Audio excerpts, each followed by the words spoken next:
Hi, everyone, and welcome to today's webinar. My name is Charlie. I'll be your host today as we ask what's next for the contact center. In doing so, we aim to help contact center leaders like you understand many of the current trends touching the contact center space, the impact they'll have over the long term, and how you can best prepare for the future. And joining me for that discussion are two very special guests. First up, we have Jay Patel, Senior Vice President and General Manager at Cisco Webex CX Solutions. Jay, thanks very much for joining me. How are you doing today? I'm great. Excellent. And I don't know if you could give our audience a little bit of background into your role at Webex and within the broader contact center space. Yeah, so I run the Cisco portfolio for what's called Webex CX Solutions, which essentially includes our contact center portfolio, our CPaaS portfolio, and all the AI that goes around it. Excellent. Yeah, and I can't wait to dive a little bit deeper into some of those technological trends that you're seeing in the market very shortly. And second speaker is Justin Robbins, the founder and principal analyst at Metric Sherpa. Justin, I'll ask the same question to you. How are you doing today? Charlie, doing well. Thanks for having me on today. Excellent. Well, it's great as well to have you join us, Justin. And I don't know if you two could give us a little bit of background about your role in the space. Yeah, absolutely. So Metric Sherpa, as you mentioned, is an independent analyst firm, and really our focus is helping business and technology leaders actually improve their customer interactions.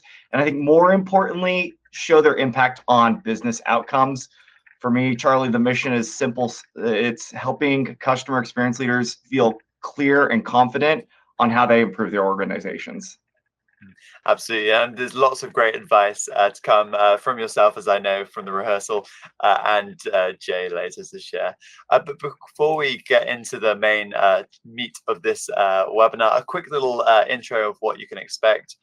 And here's the agenda. And as you might be able to tell, we are currently in the welcome and introduction section. But we're shortly going to be talking about why now. So why is now the time to have this conversation instead of 12 months or 24 months time about what's next for the contact center? And then we'll talk a little bit about what is next over that long run for the contact center. So setting a vision really for what the contact center might look like in the near future. And then after that, we'll consider how contact centers can evolve from where they are now towards that vision, sharing lots of advice along the way. And we'll also talk a little bit about how you can choose the best partners to work with as you embark upon that journey too.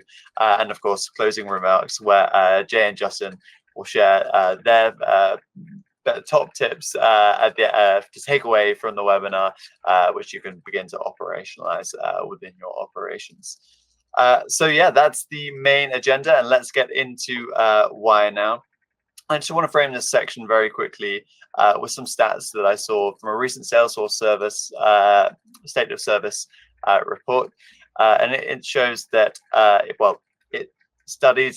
asked a lot of contact center agents how customer expectations are changing. And as you can see there from on the left-hand side of the screen, 86% of reps say customer expectations are higher than they used to be. 82% say that customers ask for more than they used to. 81% say that customers expect a personal touch more than they used to. And 78% say that customers seem more rushed than they used to be. And that kind of sets the backdrop very nicely for our conversation about why is this the time to be having this conversation around the future of contact centers. And I don't know, Jay, if you could start by maybe answering that question. Well, look, I think firstly, all that feedback, there is also the kind of feedback we've seen as well, that there has been incredibly kind of a period of rising expectations, because largely we all have our smartphones, we're all connected. We're living in an age where we get information very quickly, and we want information back very quickly. And that has essentially raised the game for how contact centers need to respond. And I think the good news is that ultimately we're now going through a phase where some of the advancements that we've seen in AI are ready for prime time, and that can actually help us handle this massive increase in customer expectations. through automation, through augmenting agents in the contact center. So the why I believe it's going to evolve quite quickly is not only is the demand there for better customer experience, faster customer experience, but actually I do think that now we have tools that we can implement to actually deliver against those expectations. And one of those tools there potentially is agentic AI, as you can see from the right-hand side of your screen, and that's a stat from Gartner, which suggests that 80% of customer contacts may be automated by AI agents in the future. And that this technology is one of many exciting technologies in the contact center. But right now, there's a lot of work for contact centers to do to get anywhere near that. And I don't know, Justin, if you could maybe touch a little bit upon whether contact centers are really keeping up with evolving customer expectations at the moment. Yeah, Charlie, the simple answer is in most cases, not fast enough. The real challenge here isn't how fast customer expectations are evolving. It's really how slow organizations are to rethink and challenge their old way of doing things.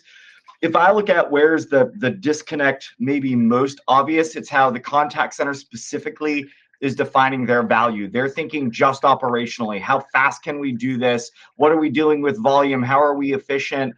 And the rest of the business is trying to understand how we're driving impact and growth and loyalty. And the resulting tension is you've got a bunch of the contact center leaders struggling to articulate how their work drives meaningful business outcomes. And as a result, they're getting sidelined. They're not able to invest in the tools, the processes, the transformation they need to keep up. That I think is one of the biggest limiting factors. But is that changing? In some organizations it is. And the most forward-thinking leaders are the ones who are reframing what success looks like. They're looking at their stakeholders outside of the contact center and saying, how do we elevate the typical conversation from cost or just purely revenue to say, how do we have bigger business contribution? Yeah, again, lots of really great stuff. And I don't know, Jay, if there's anything that you would add there in terms of what other sort of limiting factors, as Justin said, are kind of slowing contact centers down. Well, I think there's no doubt that organizations obviously still have a lot of legacy systems. So, we have obviously seen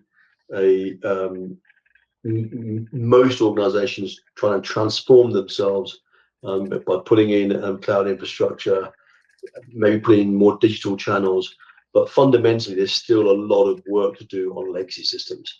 And they can essentially hold back the pace at which organizations can respond.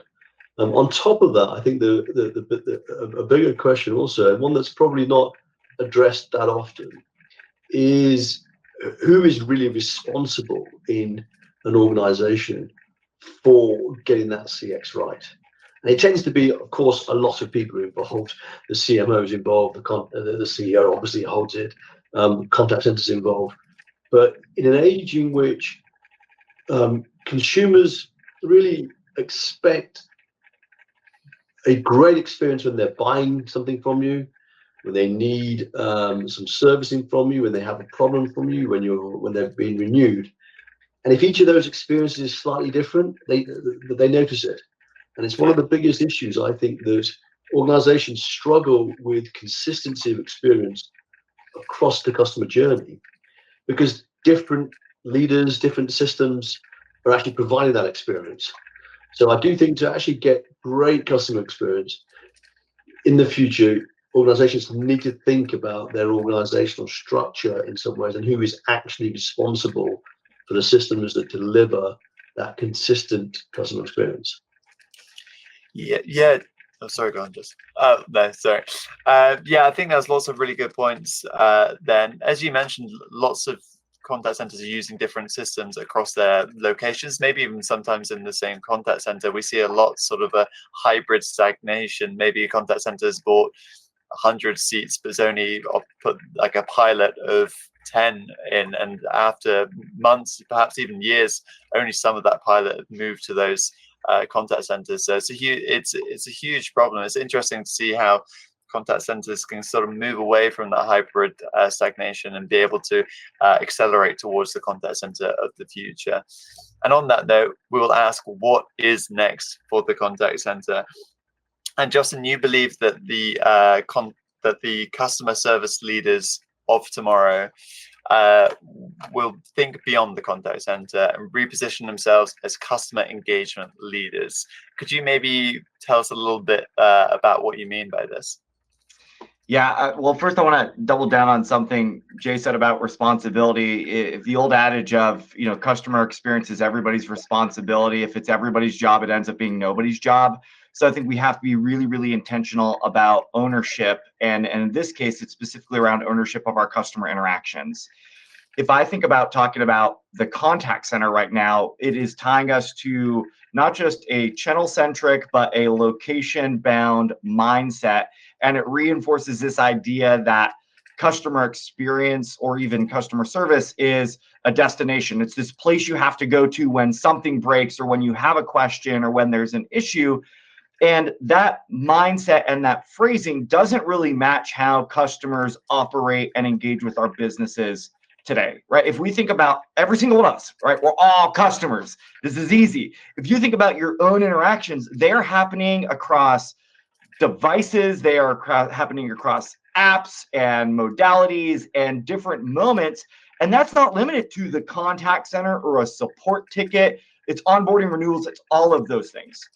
So for me, the reframing here is if I am as a leader and think about my role as orchestrating our customers' interactions, not just resolving contacts, I'm going to start to think and operate differently. I'm not going to be stuck in how do I operate and treat myself as a cost center, which, 40, 50 years into contact centers being into existence is still a challenge. But really I start to think about how does my team and our outcome, how are they a strategic lever for our business, for revenue, for retention, for relationship building? That's what this is about to me. And I recognize it's a fundamental shift in leadership mindset. But this is about positioning yourself as someone who's thinking upstream and downstream. You're not just looking at your operation, but you understand the impact that a single conversation has across the entire customer lifecycle.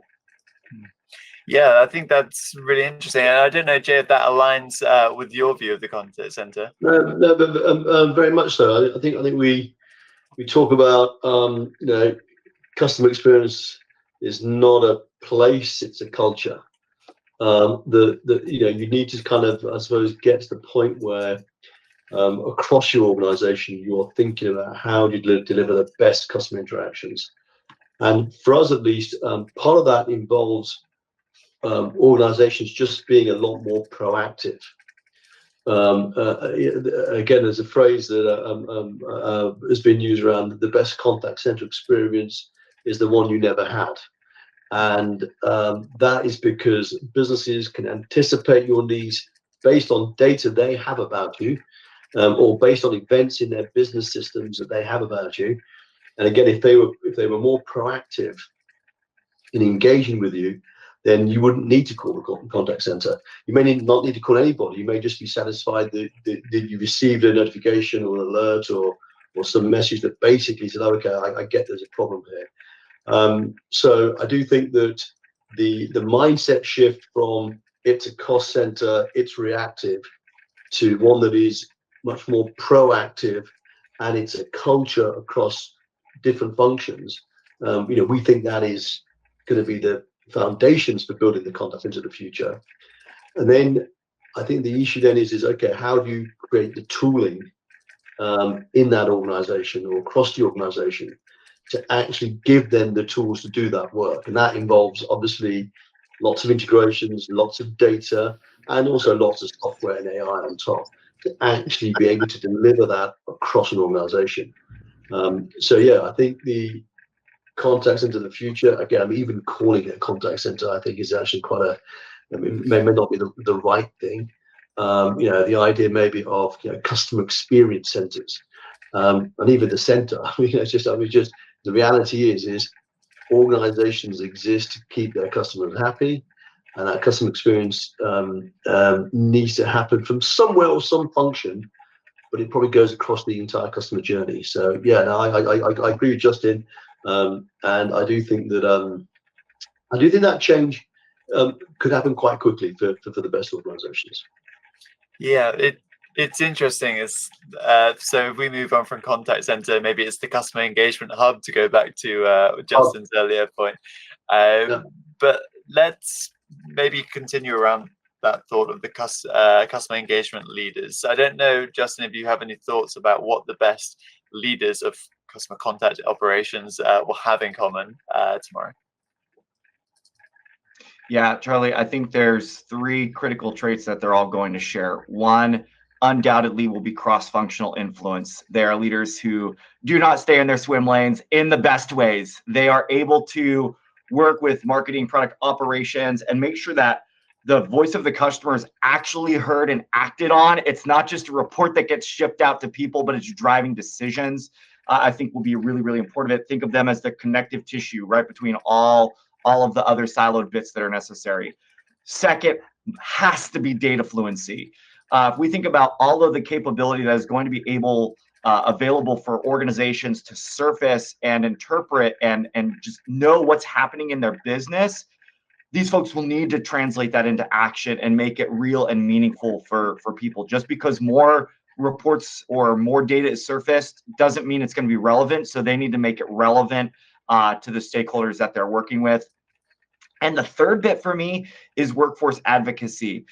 They know that the best customer outcomes don't happen without the best employee experiences and having their employees resourced and clear on the impact that their role has. So they're going to be investing in their frontline associates. They're going to be creating better feedback loops. And I think most importantly, designing whatever role people have in service delivery, they are going to be empowered to actually do that role. They're not going to feel like the systems and processes are holding them back. But the common denominator for me goes back to something Jay mentioned earlier, and it's that they're going to be acting with intention. They're not just reacting to interactions, but they're being proactive and strategic in the work that they do. Yeah, again, lots of really great stuff, all the way from becoming more collaborative and more data, having more intelligence around data, all the way through to becoming more proactive.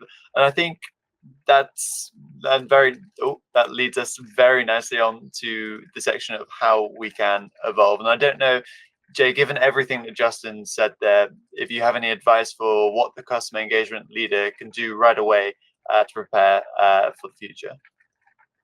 Well, I think overall, clearly understanding customers, their journey and the touch points.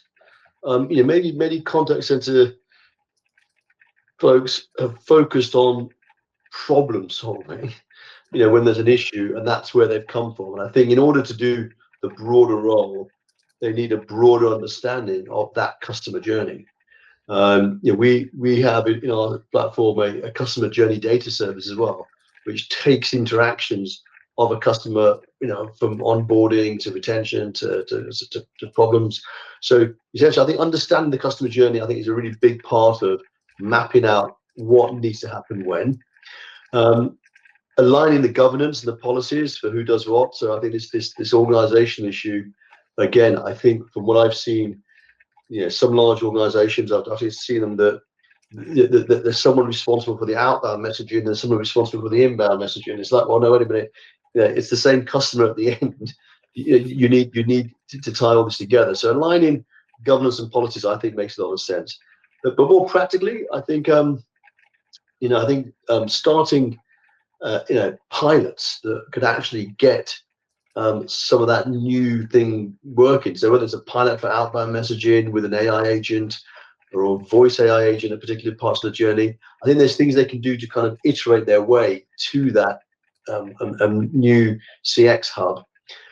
Underlying all that, again, something very practical is in that new hub, ultimately the knowledge bases that organizations have, the underlying documentation, it's going to probably have to be better, right? Because again, what you see with a lot of contact centers is that there's inconsistency comes out of the knowledge bases not being great, and essentially human agents I'm filling in the gaps. If you're really to try and meet the demand that you've got in the market, you're going to try and automate more things. You're going to need to have really good data underneath it all. So, I think focusing on hardening knowledge bases, looking at, again, the policies, thinking about the guardrails that you're going to put in place as to how should an interaction happen, when, at what point does that interaction go from being something you can automate to something that needs to go to a human agent.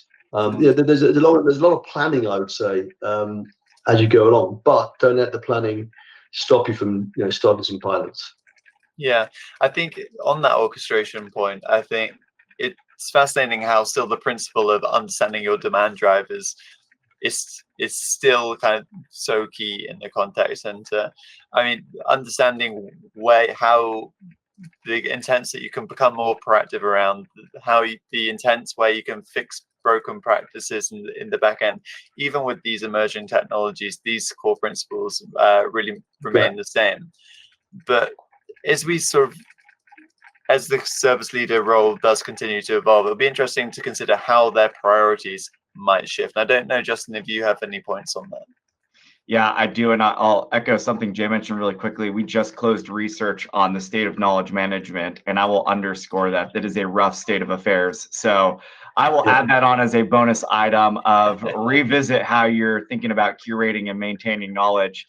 But Charlie, I think if I were in that role today, I would be thinking about three things in terms of my near-term priorities over the next, call it 6 to 12 months. First is I would get really clear about my understanding and connection to the business of the business. I talked to a CEO recently who said, Justin, I've been conditioned to not care about what the contact center reports on, because I swear every time I hear about quality being up or net promoter being this, churn is up, revenue is down. The two worlds could not seem further apart.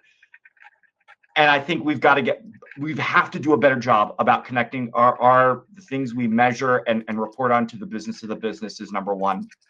Second is, while I think the statistic of 80% in the next 4 years is a hyperbole, what I will say is technology's role as not only an enabler, but in an assistant to us and like an interwoven part of how we're delivering our interactions is absolutely inevitable. And technology on all forms, of course, AI is accelerating in interesting ways. To me, the priority there is how do we redesign the way that work gets done? Right? Not just thinking about the tool as a tool, but how does this fit into the objective we're trying to accomplish? So I would get really clear about how we design work.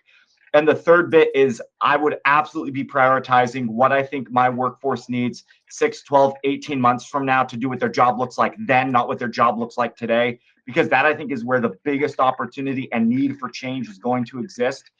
The capability of technology is incredible, right? Let's be clear. It's not a matter of whether or not the technology is capable. Are we as organizations ready? Are our teams equipped and able to do what their job is going to mature into?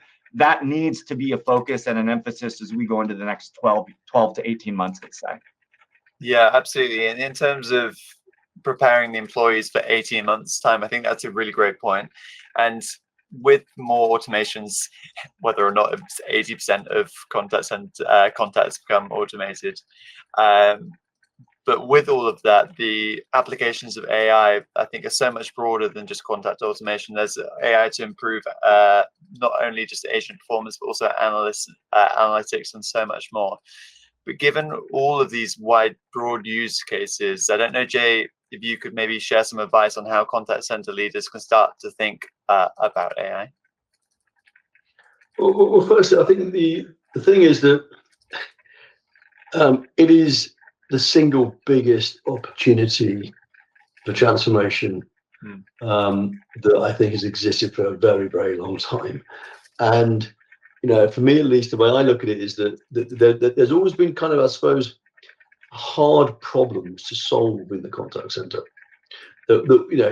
So much technology has come along to try and solve them. So, the IVRs, trying to solve, recognizing and understanding intent, right? And that's a problem that's largely going to get solved. It's there. Just use any of the LLMs today. Give it a prompt. You can see that it understands your intent. It understands what you want.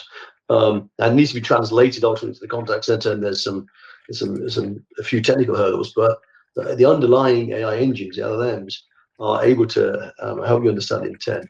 I also think that, again, the contact centers have historically tried to save money, obviously, by having some level of automation, but we all don't enjoy it. We think it's robotic. We'd rather speak to a human agent.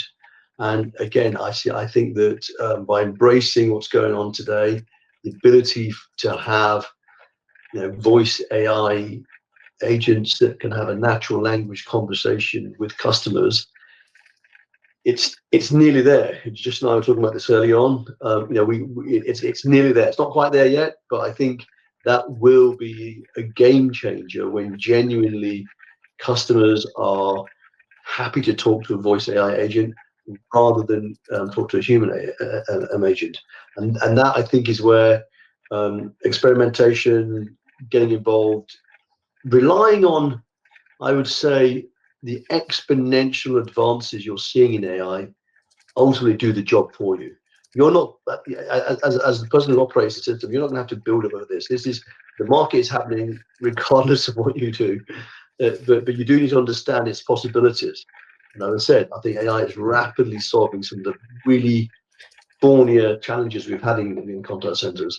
The other challenge always, again, it's less to do with the interaction, but historically, the underlying systems are always very hard to integrate, right? So it was all, you created tickets because you could not fulfill the task. So you created a kind of list of tasks to do later or overnight or in a batch process or 7 days later. So if you look at how they operated, customer had a problem, got through to you, and then you just created a big to-do list for your organization. What you're now also seeing with the idea of agentic AI, and this is where I think that you're seeing the ability to stitch together systems. So stitching together the customer interaction, the intent, with a back-end system that can fulfill that intent is also something that's rapidly advancing. So, and that is something that I think will also fundamentally change how organizations deliver great customer experiences. So I do think, the leaders need to think about AI, not just in its kind of narrow sense of it can maybe help me a bit with intent or build better IVR or whatever. It's end to end. It's a set of technologies that can help me ultimately deliver what customers need, which is they want better customer experience. They want they don't really want to call you, right? They're calling you because there's a problem. They can help you be more proactive. They can help you be more proactive. Again, the tools are there to help business analysts analyze all that kind of wealth of data and say, hey, I can analyze that quicker as well. So you're seeing AI influence everything around one organization is capable of doing. And I think contact center leaders need to understand each step of that to help them ultimately do that job of being a CX leader. Yeah, and as you say, the possibilities that AI agents can bring to the contact center are expansive. I mean, if you consider a contact center vendor that maybe also offers CPaaS, for example, it can connect to a variety of different systems, pick up live signals that suggest there's an issue with the customer, potentially a network outage, potentially a delayed flight or something of that nature. Run across the CRM, pick up, see which customers could be affected, and then send proactive communications. And that the ability that we have to build these sort of experiences now is there. It's so exciting for the contact center space, but contact centers have to be careful who they are partnering with.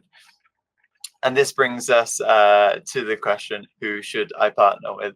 And I think for me, I've listed many of the kind of critical considerations that we often point out here at CX Today in terms of AI strategy, architecture, ecosystem, in terms of making sure your vendors offer the integrations with the other softwares that you have, even co-innovations.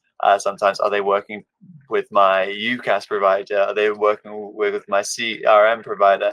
That's also another interesting development within the contact center space. Financial stability is becoming a key one. The freedom to move is huge. And then industry expertise, integrations, referenceability, of course, huge. Can you speak to similar customers who will tell you the warts and all stories, so you feel confident when you move to the cloud? Bit of roadmap, and of course security. With the advancement of AI threats, working with a vendor with a solid security background is key.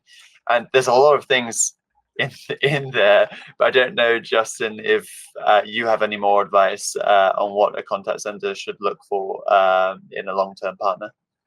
Yeah, Charlie, for me, the real test of a partner is somebody who's not just trying to sell me a platform, but they are actually going to help me evolve my strategy and execute against it year after year after year. A couple things I think enable that. I want somebody who is really well aligned to my business. They're not just asking about my channel mix or my volume, but they actually want to know my goals. They know my risk tolerance. They understand where I'm at in my transformation journey. And those are all things that they're helping me move in the right direction. I think adaptability is a really important part of this. And, whether I'm in an environment that's hybrid or fully cloud, or I'm thinking about it in stages, I need a partner who's not going to force me into their model, but is going to understand where I am today and how do we thoughtfully get me to where I might be able to mature to in the future. And the last part, even more so today than I think it's ever been an issue, is just accountability. And it's not just about the product itself, but to me, this is about roadmap transparency. I think it's opportunities for co-innovation. I think we're at a time where we're going to see our customers evolving and using our product in ways we never even imagined. And so what does that mean, and how do we invite them into processes? But most importantly, just helping our teams grow alongside the technology. All of the stuff that we're talking about is forcing organizations to do something that they have struggled with since the beginning of time, and that is change management. And I think a really good partner is going to help my organization get through that process successfully. Yeah, it's a really good point. In terms of change management, not just turning off the previous systems, but also implementing the new technologies and ensuring that agents and supervisors can use those technologies to the best of their abilities. And of course, Jay, obviously you're perhaps a little bit biased to the question, who should I partner with? But as you can see, actually from the research from earlier this year, you can see Cisco is now a leader, according to many analysts within this space. So I don't know, maybe if you want to touch upon, Jay, what sets Cisco apart as an option within the CCaaS space? Well, I think I think you've captured obviously the major critical considerations, and it's a question of I suppose what weights you put against each of them to a certain extent. I would say that one other thing that people should be considering is the ethos of the business in the long run. I believe, and I know at Cisco we believe that delivering business outcomes is going to be very, very critical going forwards. As Justin said, it's not just about selling a platform and saying, look, okay, fine, thanks very much, see you in 5 years. We recognize that going into this new world, it's going to be business outcome led. Organizing and actually those business outcomes could be quite radical. So we're not talking about single points of efficiency. You're entering a world in which things could be very, very, very different. And I think having vendors that obviously have the financial stability and the depth to think about that over the long term, I think is necessary. But also, being prepared to see the business model change. If there is a lot more automation, how will you price that? If there are fewer agents, how will that work? There's a lot of change happening in that in that whole market that I think it's a discussion point that I'd encourage customers to talk to their vendors about. The other thing is also, as you mentioned, there is still a lot of legacy platforms out there. Now we have a strategy that's very clear around being interoperable. So we have our different parts of our suite. So we have a suite which we think has got as much breadth as anybody, more than most, around being more proactive, having automation, having our human agent workload as well, and it is interoperable, so it can work with other systems as well.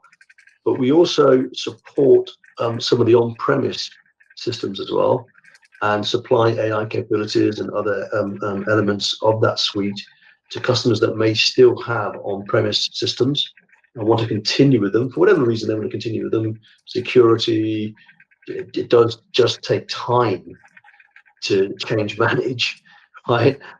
So some of these organizations can't wait. They need to do AI, but they don't want to change a system that's been running for a very long time and it's going to take a few years. So how do they do that? So we have an approach that is very modular around that. So we call it meeting customers where they are. We obviously have the business outcomes and focus as well. And also fundamentally, I think the market going forward, security around the use of AI, the LLMs, data privacy.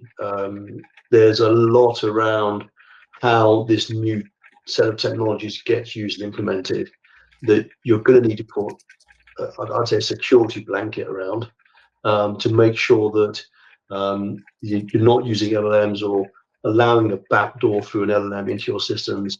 You're not using data that customers are mistakenly putting into your systems, and that's then populating somebody else's database.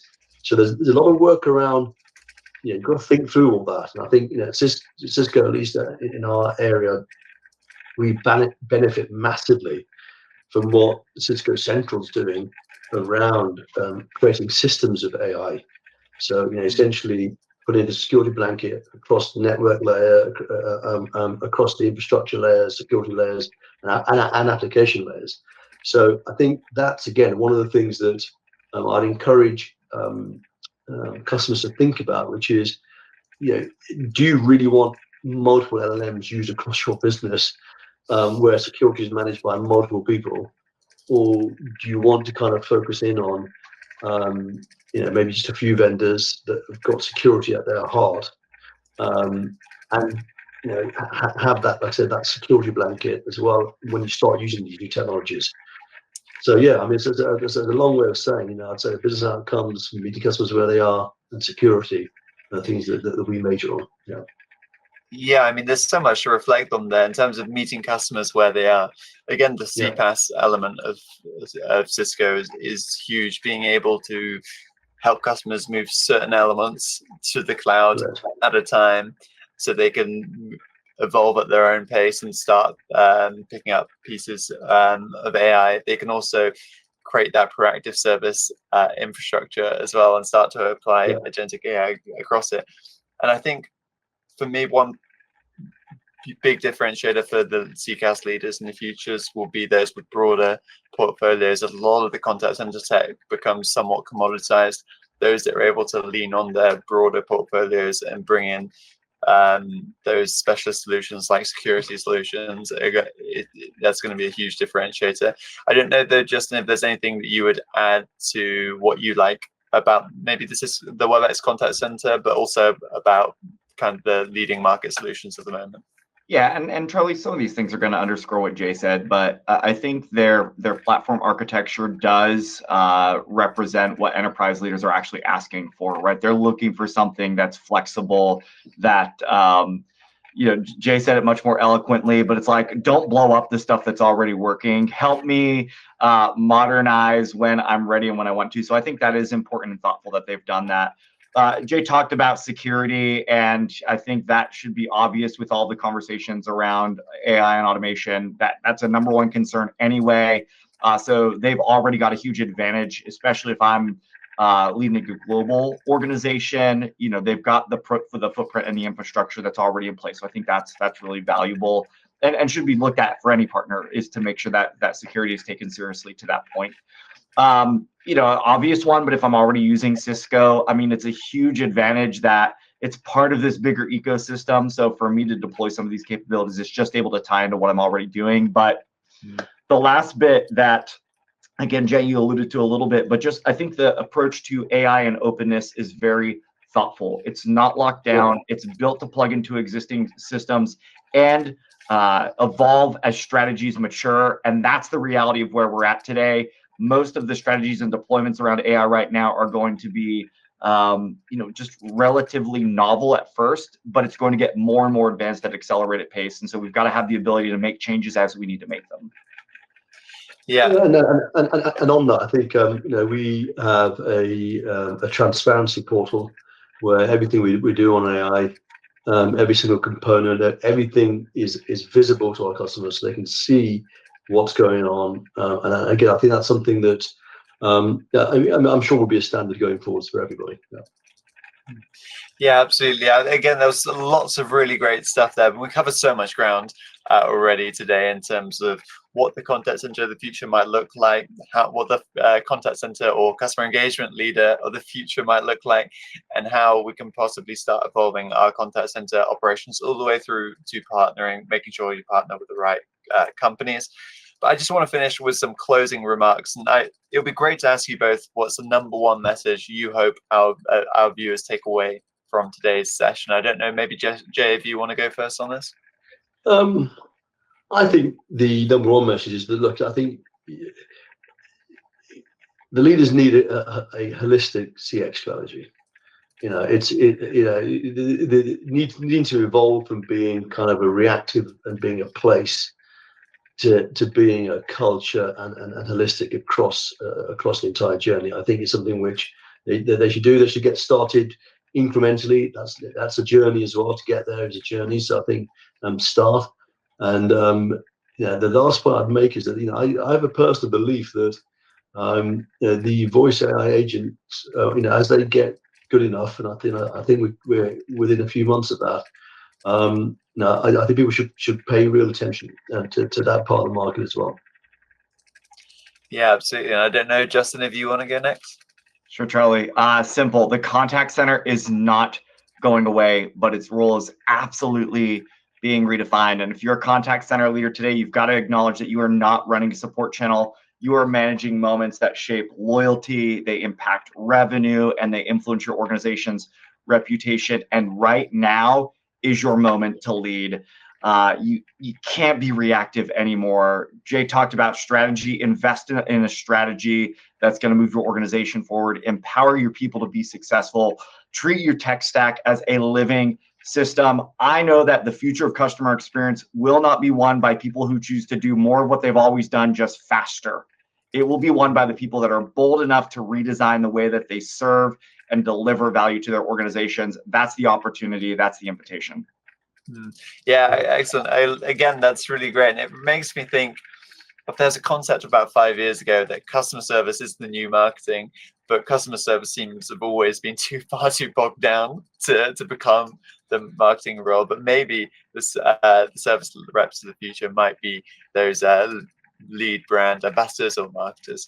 But I'm going to stop there. I think we've covered, again, so much ground today, but it's been really great to speak to Jay and Justin today. So thanks very much to both for joining me today.